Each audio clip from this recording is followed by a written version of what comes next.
السلام علیکم ورحمۃ اللہ وبرکاتہ۔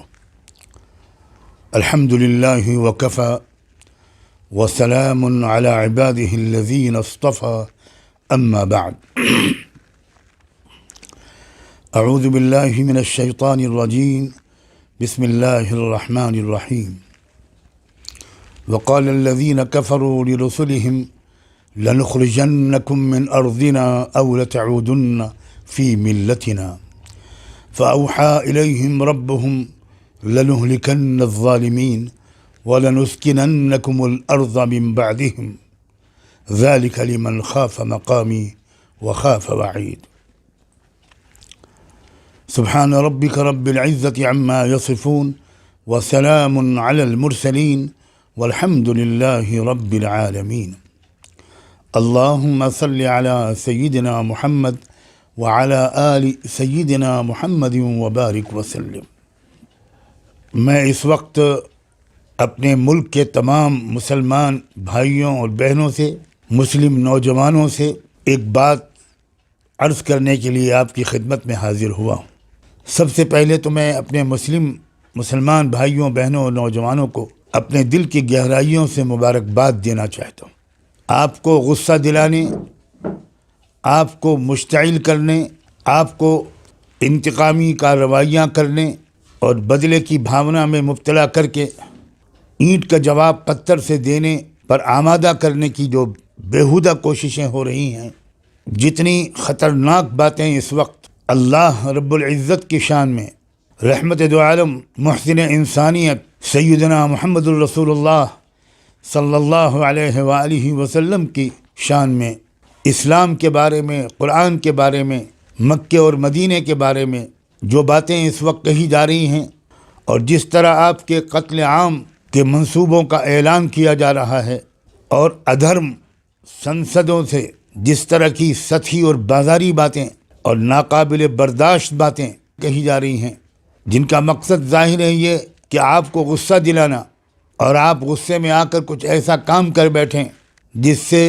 کچھ لوگوں کی ڈوبتی ہوئی کشتی کو کچھ اور سہارا مل جائے۔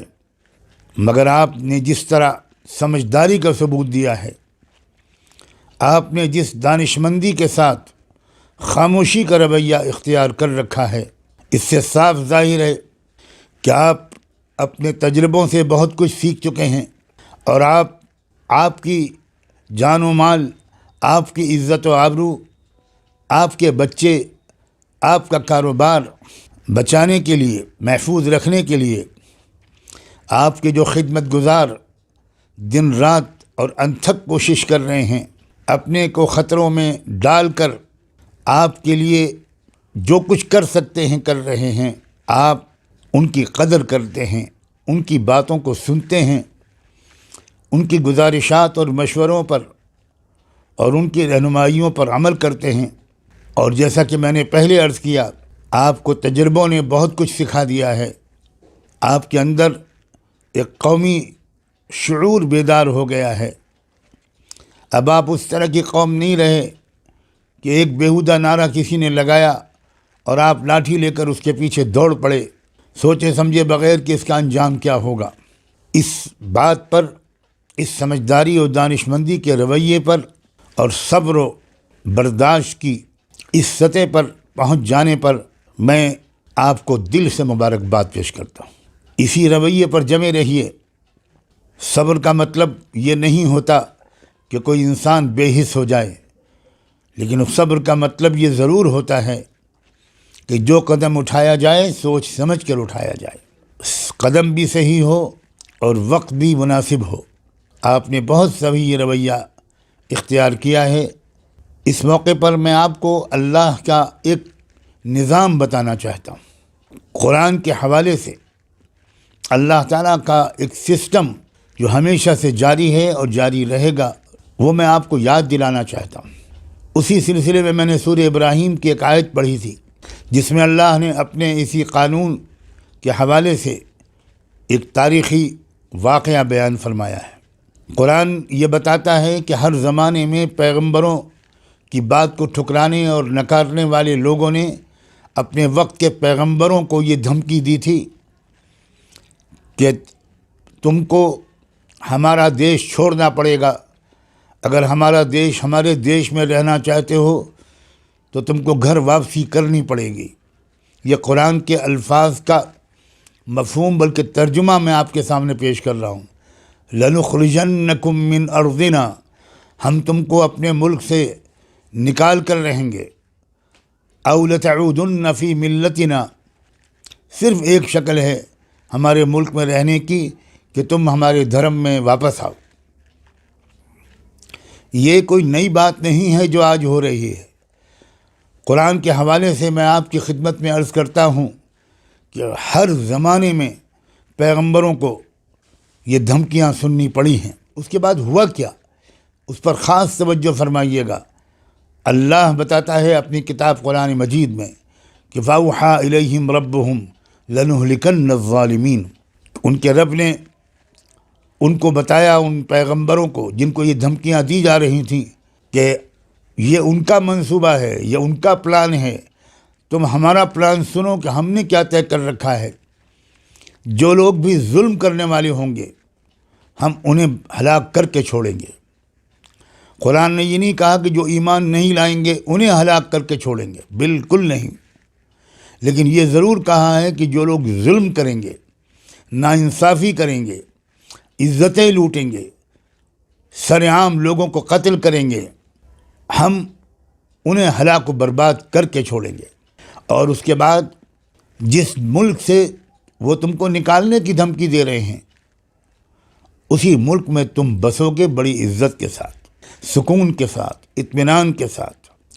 مگر ایک بات یاد رکھنا کہ یہ سلوک ہم اپنے ان بندوں اور بندیوں کے ساتھ کریں گے جو آخرت کو مرنے کے بعد میرے سامنے حاضر ہونے کو یاد رکھ کے اس کی تیاری کرتے ہوئے، اس کی فکر کرتے ہوئے، احتیاط کے ساتھ گناہوں سے بچتے ہوئے زندگی گزاریں گے.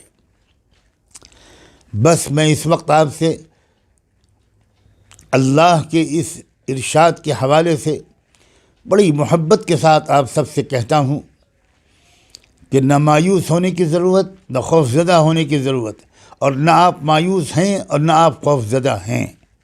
آپ تو نہایت دانش مندی کے ساتھ ان حالات سے گزر رہے ہیں.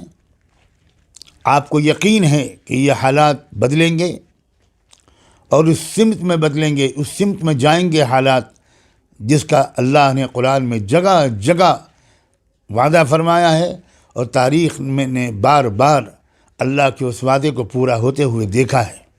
بس اتنی ضرور یاد دہانی کے طور پر عرض کرتا ہوں پورے احترام کے ساتھ آپ کے کہ ذرا اور زیادہ اپنی زندگی کو گناہوں سے پاک صاف کر لیجئے، خوب نیکیاں کیجئے، غریبوں کی خدمت کیجئے، یہ دیکھے بغیر کہ یہ کس دھرم کو ماننے والا ہے، کس سماج میں پیدا ہوا ہے.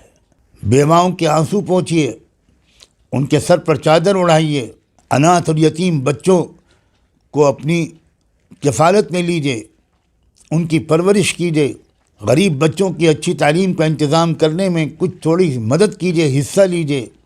یہ سخت سردی کا موسم ہے شمالی بھارت میں، یہاں سردی سے بچنے کے انتظامات جن لوگوں کے پاس نہیں ہیں ان کو ایسی چیزیں فراہم کیجئے. آپ نے دکھایا ہے کہ آپ رحمت للعالمین کے امتی ہیں. لاک ڈاؤن کے زمانے میں آپ ہی تھے، میں پھر دہراتا ہوں آپ ہی تھے جو پورے ملک میں پھیل کر ہر جگہ تپتی ہوئی دھوپ میں رمضان کے روزوں میں سڑکوں پر کھڑے ہو کر آپ گزرنے والوں کو کھانا کھلاتے تھے، پانی پلاتے تھے، بچوں کے دودھ اور بسکٹ کا انتظام کرتے تھے. ریلوے اسٹیشنوں پر، بس اسٹیشنوں پر، ہائی وے پر، ہر جگہ آپ نظر آتے تھے. تو یہی عمل جاری رکھیے اور اپنے وطن، اپنے ملک کی ترقی کے کاموں میں بڑھ چڑھ کر حصہ لیجیے. اپنے وطن کے خیر خواہ رہیے. آپ کی دلی تمنا یہ ہونی چاہیے اور یہ کوشش ہونی چاہیے کہ ہمارا یہ ملک ہر اعتبار سے ترقی کرے، معاشی اعتبار سے بھی، تعلیمی اعتبار سے بھی، صحت کے اعتبار سے بھی اور اخلاقیات کے اعتبار سے بھی. یہاں سے کرپشن ختم ہو، یہاں سے رشوت خوری ختم ہو. یہ کام بھی آپ ضرور کریں یہ اتنا ہی اہم ہے جتنی کہ نماز۔ یاد رکھیے، نماز اور زکوٰۃ کو ہمیشہ ایک ساتھ بیان کر کے اللہ ہم کو یہ سمجھانا چاہتا ہے کہ جتنی ضروری اللہ کی بندگی ہے اتنا ہی ضروری اللہ کی پوری مخلوق کی خدمت بھی ہے۔ بالکل یقین رکھیے کہ مستقبل آپ کا ہے، یقین رکھیے کہ مستقبل سچ بولنے والوں کا ہے، برائی سے بچنے والوں کا ہے، ظلم سے بچنے والوں کا ہے۔ ان کا مستقبل نہیں ہے جو اس وقت بہت زور زور سے چلا رہے ہیں اور وہ باتیں کہہ رہے ہیں جن کو آپ شریفوں کے سامنے مجھے نقل کرنے کی بھی ہمت نہیں ہوتی۔ بہت امید کے ساتھ، بہت پازیٹیو موڈ کے ساتھ نیکیوں کو اپنی زندگی میں رچاتے بساتے ہوئے اور برائیوں سے اپنے آپ کو بچاتے ہوئے آگے بڑھیے۔ ایک بار پھر میں آپ کو یقین دلاتا ہوں کہ بھوشیہ آپ کا ہے، مستقبل آپ کا ہے۔ ظلم کرنے والے نیست و نابود ہو کر رہیں گے۔ ظلم کرنے والوں سے ہمارے ملک کو اور انسانی برادری کو نجات مل کر رہے گی۔ میں امید کرتا ہوں کہ جو کچھ میں کہنا چاہتا تھا میں نے آپ کی خدمت میں عرض کر دیا۔ یہ بھی امید کرتا ہوں کہ آپ دل کے کانوں سے اس کو سنیں گے اور اس پیغام کو ہر ایک تک پہنچانے میں آپ ہماری مدد کریں گے۔ اللہ ہم سب کا حامی و ناصر ہو۔ اللہ ہم سب کو سلامت رکھیں۔ آپ نے میری اس معروضات کو غور سے سنا، اس کے لیے میں آپ کا بہت شکر گزار ہوں۔ والسلام علیکم ورحمۃ اللہ وبرکاتہ۔